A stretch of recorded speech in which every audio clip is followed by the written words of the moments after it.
6 दिसंबर 1992 की शाम अयोध्या के राम जन्मभूमि थाने में गंगा प्रसाद तिवारी नाम के एक सिपाही ने एक एफआईआर दर्ज कराई। एफआईआर नंबर 198/92 में लिखा गया, सेवा में श्रीमान थाना अध्यक्ष महोदय, थाना श्री राम जन्मभूमि अयोध्या फैजाबाद। आज दिनांक 6 दिसंबर 1992 को मैं विश्व हिंदू परिषद की कार सेवा में शांति व्यवस्था ड्यूटी में मशगूल था।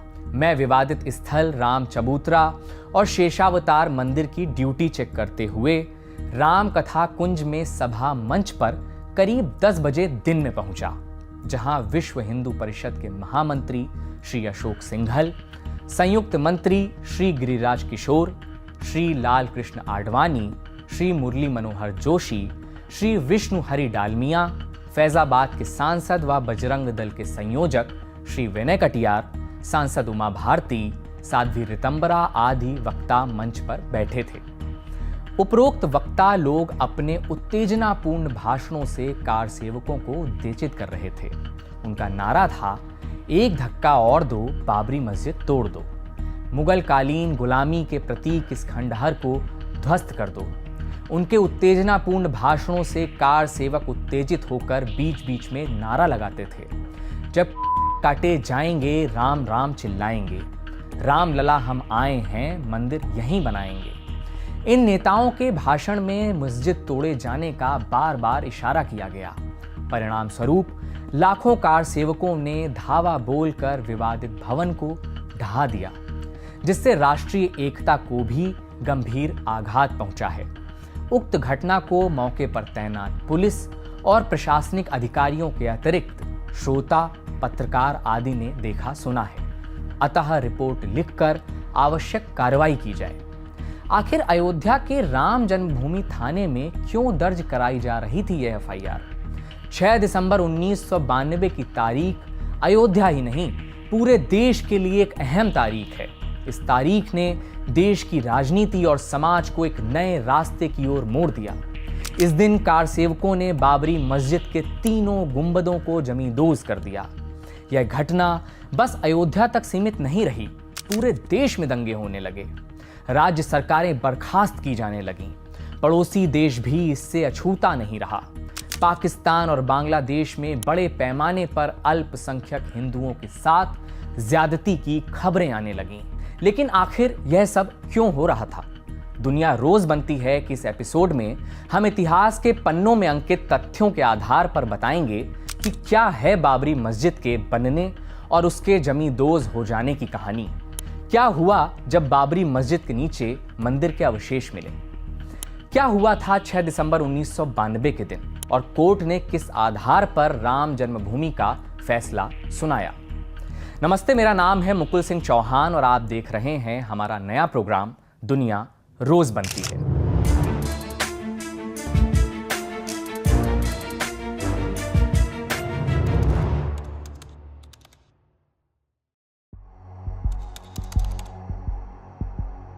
ज़हीरुद्दीन मोहम्मद बाबर दिल्ली का पहला मुगल बादशाह, जिसका जन्म 14 फरवरी 1483 को उज़्बेकिस्तान के तैमूर राजशाही वंश में हुआ था।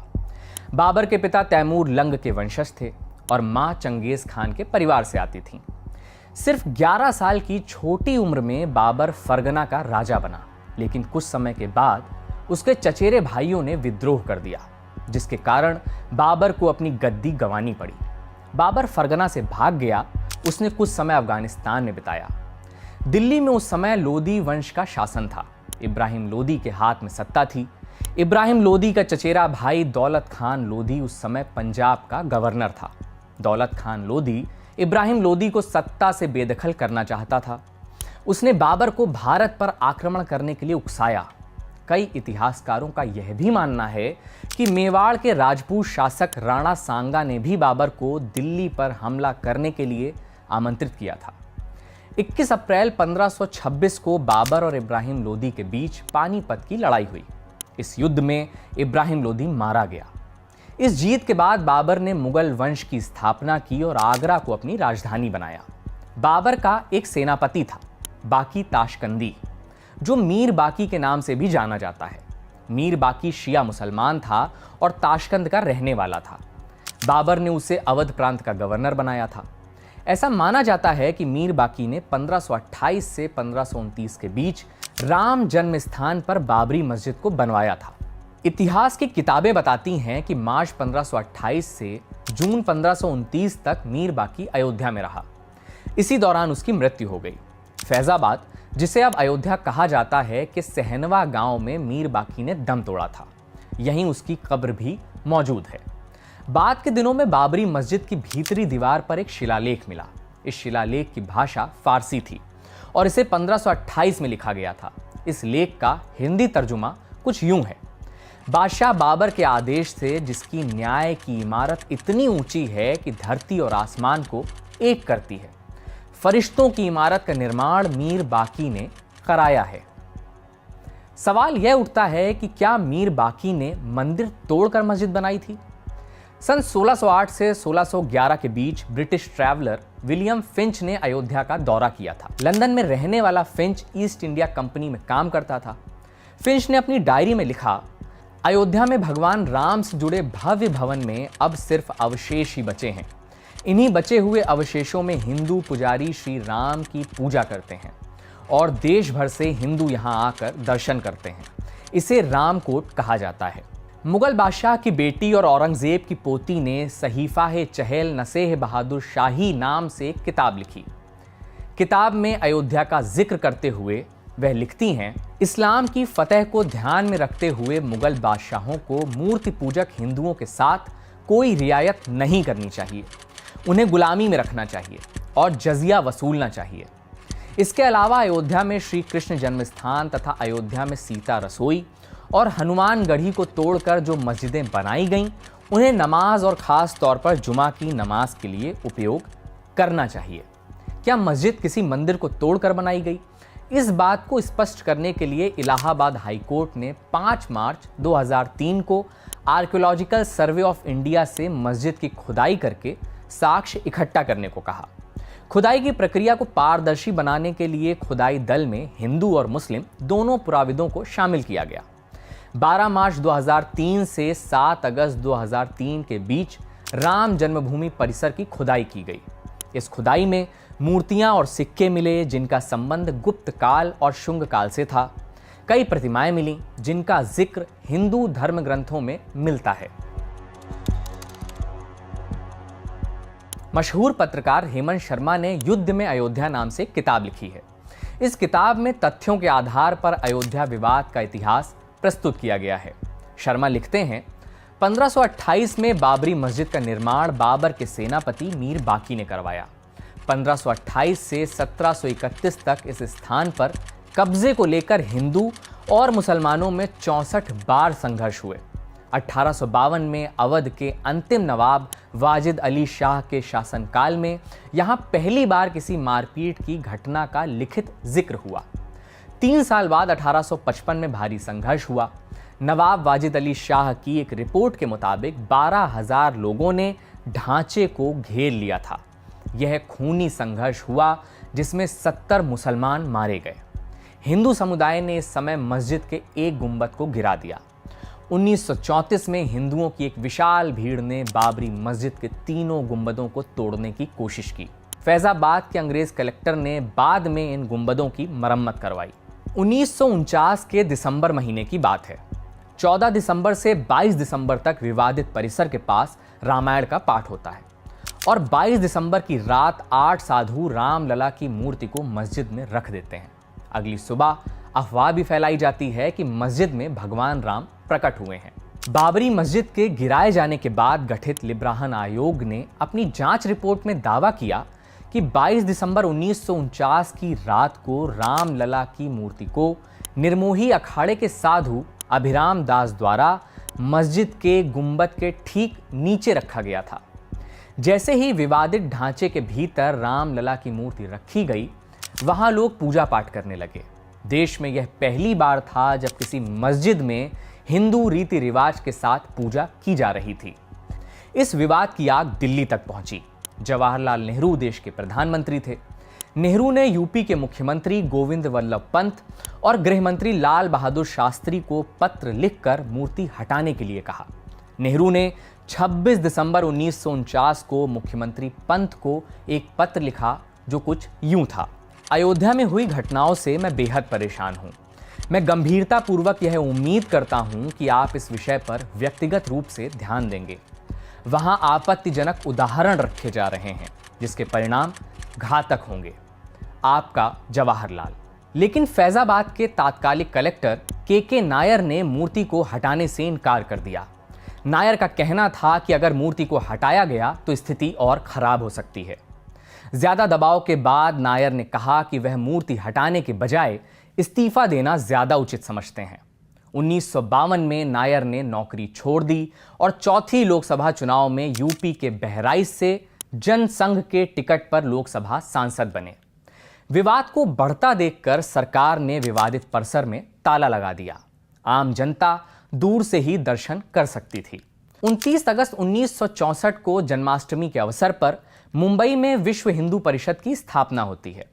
इस स्थापना सम्मेलन में आरएसएस प्रमुख माधव सदाशिव गोलवलकर, गुजराती साहित्यकार कन्हैयालाल मणिकलाल मुंशी और संत तुकोजी महाराज उपस्थित रहते हैं।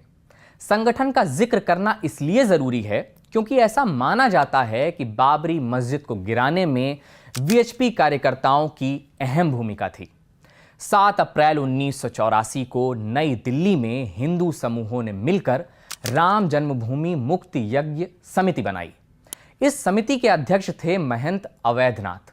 इस समिति का उद्देश्य था कि बाबरी मस्जिद की जगह राम मंदिर का निर्माण किया जाए। समिति ने देश भर में रथ यात्राएं निकाली। इससे राम मंदिर का मुद्दा राष्ट्रीय मुद्दा बन गया। 1986 का साल था। उमेश चंद्र पांडे नाम से एक वकील ने विवादित ढांचे को खोलने के लिए फैजाबाद की अदालत में अर्जी डाली, जिसे 28 जनवरी 1986 को फैजाबाद के मुंसिफ मजिस्ट्रेट हरिशंकर दुबे ने खारिज कर दिया। 2 दिन बाद ही फैजाबाद के जिला अदालत में पहले से चल रहे 2/1949 मुकदमे में उमेश चंद्र पांडे ने दूसरी अर्जी डाली। इसे खारिज नहीं किया गया। जज कृष्ण मोहन पांडे ने विवादित परिसर में लगे ताले को खोलने का फैसला सुनाया। 1 फरवरी 1986 को शाम 4:40 पर यह फैसला आया और ठीक आधे घंटे बाद यानी शाम 5:10 पर विवादित परिसर का ताला खोल दिया गया। ताला खोलने की प्रक्रिया इतनी तेजी से हुई कि माना जाने लगा कि यह ताला राजीव गांधी सरकार ने खुलवाया है। दरअसल शाहबानो फैसले में सरकार के दखल के कारण देश के हिंदुओं का एक बड़ा तबका कांग्रेस से नाखुश था। राजीव ने विवादित परिसर को खुलवाने का फैसला हिंदू तुष्टीकरण को ध्यान में रखते हुए किया था। जून 1989 हिमाचल प्रदेश के पालमपुर में बीजेपी की राष्ट्रीय कार्यकारिणी की बैठक हुई। इस बैठक में प्रस्ताव पारित करके अयोध्या में राम मंदिर बनाने का संकल्प लिया गया। इस प्रस्ताव में यह भी कहा गया कि राम मंदिर आस्था का सवाल है, अदालत इसका फैसला नहीं कर सकती। यह पहली बार था जब कोई नेशनल पॉलिटिकल पार्टी राम मंदिर आंदोलन को अपने एजेंडे में शामिल कर रही थी। अयोध्या विवाद में 9 नवंबर 1989 की तारीख बेहद महत्वपूर्ण है। यह वही दिन था जब वीएचपी ने हजारों हिंदू समर्थकों के साथ अयोध्या में राम जन्मभूमि का शिलान्यास किया था। शिलान्यास के लिए पहली ईंट कामेश्वर चौपाल नाम के एक दलित युवक ने रखी थी। 25 सितंबर 1990 को तत्कालीन बीजेपी अध्यक्ष लाल कृष्ण आडवाणी ने गुजरात के सोमनाथ से अयोध्या तक की रथ यात्रा का ऐलान किया। केंद्र में इस समय वीपी सिंह की सरकार थी, जिसे बीजेपी समर्थन दे रही थी।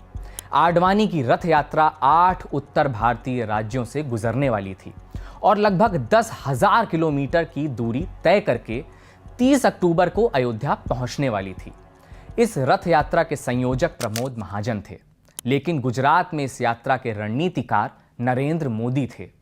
आडवाणी की रथ यात्रा जब बिहार पहुंची, बिहार के तत्कालिक मुख्यमंत्री लालू प्रसाद यादव ने आडवाणी की गिरफ्तारी का आदेश दे दिया।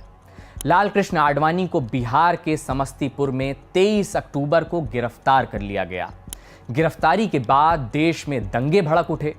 रथ यात्रा का जिक्र करते हुए लाल कृष्ण आडवाणी ने अपनी आत्मकथा में लिखा है, रथ पर सवार होकर हम युद्ध में गए थे। उधर 24 अक्टूबर से अयोध्या में कर्फ्यू लग गया। उस समय यूपी के मुख्यमंत्री मुलायम सिंह यादव थे, लेकिन कार सेवक अयोध्या में पहुंचने लगे। 30 अक्टूबर को कार सेवकों का एक बड़ा जत्था बाबरी मस्जिद के विवादित ढांचे की ओर बढ़ा। हालात बेकाबू होने पर पुलिस ने कार सेवकों पर गोलियां चला दी। सरकारी आंकड़ों में मृतकों की संख्या 17 बताई गई, लेकिन भाजपा और वीएचपी ने इन आंकड़ों को मानने से इनकार कर दिया।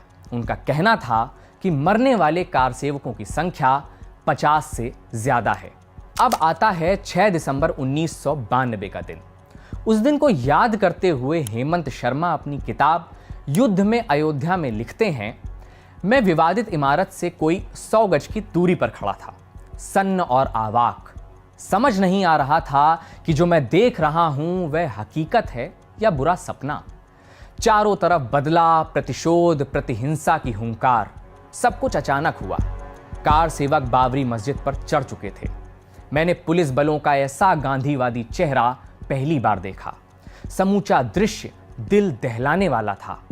कोई 200 कार सेवक विवादित इमारत के तीनों गुंबदों पर चढ़कर लोहे की रॉड, गैतें और सरियों से चोट कर रहे थे, और नीचे 1 लाख कार सेवकों ने इमारत को घेर रखा था।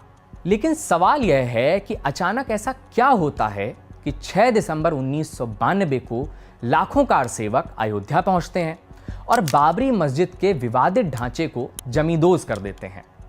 9 जुलाई 1992 को वीएचपी ने अयोध्या में दोबारा से कार सेवा शुरू की। उस समय केंद्र में कांग्रेस की सरकार थी। प्रधानमंत्री थे पीवी नरसिम्हा राव। एक परिवर्तन यूपी में भी हुआ था। राम मंदिर आंदोलन के बाद यूपी में बीजेपी ने सरकार बनाई थी और मुख्यमंत्री थे कल्याण सिंह। प्रधानमंत्री नरसिम्हा राव अयोध्या मामले को बातचीत के जरिए सुलझाना चाहते थे। वे लगातार वीएचपी के प्रतिनिधियों के साथ बैठकें कर रहे थे, मगर बातचीत असफल रही। वीएचपी और अन्य हिंदू संगठनों ने कार सेवा की तारीख 6 दिसंबर तय की। बजरंग दल, जो कि वीएचपी की ही एक यूनिट थी, उसके नेता और फैजाबाद के सांसद विनय कटियार ने प्रधानमंत्री को आश्वासन दिया कि कार सेवा शांति से संपन्न होगी और बाबरी मस्जिद को कोई नुकसान नहीं होगा। लाल कृष्ण आडवाणी और मुरली मनोहर जोशी ने वाराणसी और मथुरा से अपनी रथ यात्रा शुरू की। इस रथ यात्रा का प्रभाव यह हुआ कि भारी मात्रा में कार सेवक अयोध्या पहुंचने लगे। 6 दिसंबर तक अयोध्या में लगभग 2 लाख कार सेवक पहुंच चुके थे। 5 दिसंबर 1992 को बीजेपी के दिग्गज नेता अटल बिहारी वाजपेयी ने अयोध्या विवाद को लेकर जो बयान दिया, उसके कई मायने निकाले गए। संसार सेवा करके अयोध्या में सर्वोच्च न्यायालय के किसी निर्णय की अवहेलना नहीं होगी। कार सेवा करके सर्वोच्च न्यायालय के निर्णय का सम्मान किया जाएगा, पराजय किया जाएगा। 6 दिसंबर को करीब 12 बजे जब लाल कृष्ण आडवाणी भाषण दे रहे थे, तभी कार सेवकों का एक बड़ा जत्था बाबरी मस्जिद के विवादित ढांचे की ओर बढ़ा। आडवाणी मंच से कार सेवकों से वापस लौटने की अपील कर रहे थे, लेकिन कार सेवक मस्जिद के गुंबद पर चढ़ चुके थे। कार सेवकों की उग्र भीड़ ने पहले ढांचे की बाहरी और भीतरी दीवार को गिराया। करीब 2:45 बजे ढांचे का पहला गुंबद जमीन पर आ गिरा। 3:45 बजे ढांचे का दूसरा गुंबद भी जमींदोज हो गया। तीसरा और आखिरी गुंबद 4:40 पर गिरा। सारे महत्वपूर्ण नेता मंच से गायब हो चुके थे, लेकिन कुछ नेता अभी भी मौजूद थे और भीड़ को उकसा रहे थे। इस घटना के चश्मदीद रहे हेमंत शर्मा अपनी किताब में लिखते हैं, उमा भारती कार सेवकों को ललकारते हुए कह रही थीं, अभी काम हुआ नहीं है, आप सब तब तक परिसर ना छोड़ें जब तक पूरा इलाका समतल ना हो जाए। वे नारे भी लगा रही थीं, राम नाम सत्य है, बाबरी मस्जिद ध्वस्त है, एक धक्का और दो, बाबरी मस्जिद तोड़ दो। दूसरी ओर वीएचपी नेता विनय कटियार के पास बार बार प्रधानमंत्री पीवी नरसिम्हा राव का फोन आ रहा था। जब अशोक सिंघल ने उन्हें फोन उठाने के लिए कहा तो उनका जवाब था कि किस मुंह से बात करूं। सुबह तो भरोसा दिया था कि सब ठीक होगा, कुछ देर बाद जब कटियार ने प्रधानमंत्री नरसिम्हा राव से फोन पर बात की तो प्रधानमंत्री ने रुंधे हुए गले से कहा, जो हुआ अच्छा नहीं हुआ, पर अब आप मदद कीजिए, अयोध्या को कार सेवकों से खाली करवाइए। पूर्व राष्ट्रपति प्रणब मुखर्जी नरसिम्हा राव के लंबे समय तक सहयोगी रहे थे। मुखर्जी अपनी आत्मकथा द टर्बुलेंट ईयर में लिखते हैं, बाबरी ध्वंस को ना रोक पाना पीवी नरसिम्हा राव की सबसे बड़ी असफलता थी। जिस दिन बाबरी मस्जिद गिरी उस दिन वे बेहद दुखी और निराश थे। PVRK प्रसाद प्रधानमंत्री के निजी सचिव थे। उन्होंने अपनी किताब व्हील्स बिहाइंड द वेल में 6 दिसंबर की घटना का जिक्र करते हुए लिखा है, बाबरी मस्जिद जब गिर रही थी तो प्रधानमंत्री बेचैनी में अपने कमरे में टहल रहे थे। वे खुद से जोर जोर से बातें कर रहे थे। वे बेहद आक्रोश में थे। प्रधानमंत्री लगातार बुदबुदा रहे थे, हम भारतीय जनता पार्टी से लड़ सकते हैं, लेकिन भगवान राम से कैसे लड़ेंगे। प्रधानमंत्री इस घटना से बेहद निराश थे। वहीं दूसरी ओर यूपी के मुख्यमंत्री और बीजेपी नेता कल्याण सिंह ने इस घटना के तुरंत बाद मुख्यमंत्री पद से इस्तीफा दे दिया। बाद में NDTV को दिए इंटरव्यू में कल्याण सिंह ने कहा, मुझे कोई गम नहीं इस बात का और ढांचे के टूटने का न मुझे कोई खेद है, न कोई पश्चाताप है, न कोई प्रायश्चित है। तो इसका मतलब no regret, no repentance, no sorrow, no grief. 9 नवंबर 2019 को अयोध्या मामले पर देश की सर्वोच्च अदालत यानी सुप्रीम कोर्ट ने अपना फैसला सुनाया। चीफ जस्टिस रंजन गोगोई की अगुवाई वाली 5 सदस्यीय संविधान पीठ ने सर्वसम्मति से यह फैसला सुनाया। इसके तहत अयोध्या की 2.77 एकड़ की पूरी विवादित जमीन राम मंदिर निर्माण के लिए दे दी गई। चीफ जस्टिस ने मस्जिद बनाने के लिए मुस्लिम पक्ष को 5 एकड़ वैकल्पिक जमीन दिए जाने का फैसला सुनाया। चीफ जस्टिस ने कहा कि ढाया गया ढांचा ही भगवान राम का जन्म स्थान है और हिंदुओं की यह आस्था निर्विवादित है। संविधान पीठ द्वारा 45 मिनट तक पढ़े गए 1045 पन्नों के फैसले ने देश के इतिहास के सबसे अहम और 1 सदी से ज़्यादा पुराने विवाद का अंत कर दिया। फैसले के ठीक 4 महीने बाद रिटायर्ड जज रंजन गोगोई को राष्ट्रपति ने राज्यसभा सदस्य के लिए नामित किया और बीजेपी और केंद्र सरकार ने गोगोई को राज्यसभा सदस्य बनाए जाने के फैसले का स्वागत किया। और उस FIR का क्या हुआ जो 6 दिसंबर 1992 की शाम अयोध्या थाने में दर्ज की गई थी, जिसका जिक्र हमने एपिसोड की शुरुआत में किया था। 30 सितंबर 2020 को लखनऊ में स्थित CBI की एक विशेष अदालत ने इस मामले में फैसला सुनाया। इस फैसले में लाल कृष्ण आडवाणी, मुरली मनोहर जोशी सहित 32 लोगों को बाइज्जत बरी कर दिया गया। CBI कोर्ट के स्पेशल जज SK यादव ने कहा कि बाबरी विध्वंस सुनियोजित नहीं था। अराजक तत्वों ने विवादित ढांचा गिराया था और इन आरोपी नेताओं ने बाबरी के ढांचे को बचाने का प्रयास किया था। तो यह थी बाबरी के बनने और जमींदोज हो जाने की कहानी, जिसे लिखा था हमारे साथी शुभम ने। हम फिर मिलेंगे दुनिया रोज बनती है के अगले एपिसोड में ऐसे ही किसी दिलचस्प कहानी के साथ। तब तक देखते रहिए जिस्ट। बहुत बहुत धन्यवाद।